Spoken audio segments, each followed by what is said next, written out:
मराठी 12 महिन्यातील 6वा महिना म्हणजे भाद्रपद महिना होय.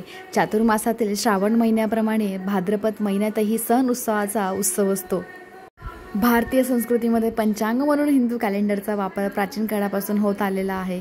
यामध्ये तिथींना खूप महत्त्व देण्यात आलं आहे किंवा आपण असं म्हणू शकतो की मराठी दिनदर्शिका पूर्णपणे तिथींच्या आधारे बनवलेली असते.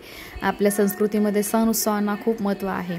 प्रत्येक महिन्याचे 2 भागात विभाजन केलेले असते. या भागांना पंधरवडा किंवा पक्ष असे म्हणतात. एका महिन्यात कृष्ण पक्ष आणि शुक्ल पक्ष असे 2 पक्ष असतात. भाद्रपद हा महिना साधारणपणे ऑगस्ट ते सप्टेंबर या दरम्यान असतो.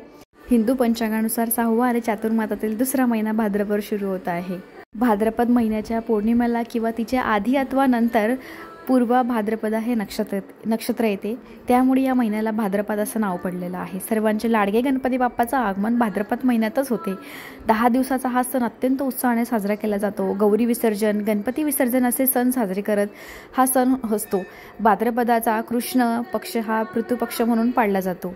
आपल्या वाडवडिलांच्या श्राद्धकर्मासाठी हा महिना राखून ठेवलेला असतो. या महिन्यात पडणाऱ्या कडक उन्हाला पित्तरपाटाचे ऊन पडतंय असं म्हटलं जातं. तर आजपासून भाद्रपद हा सुरू झालेला आहे आणि गणपती बाप्पाचं आगमन जस्ट काही दिवसांवरती येऊन ठेपला आहे. तर बी रेडी आणि मस्त सेलिब्रेट करूया. थँक्यू.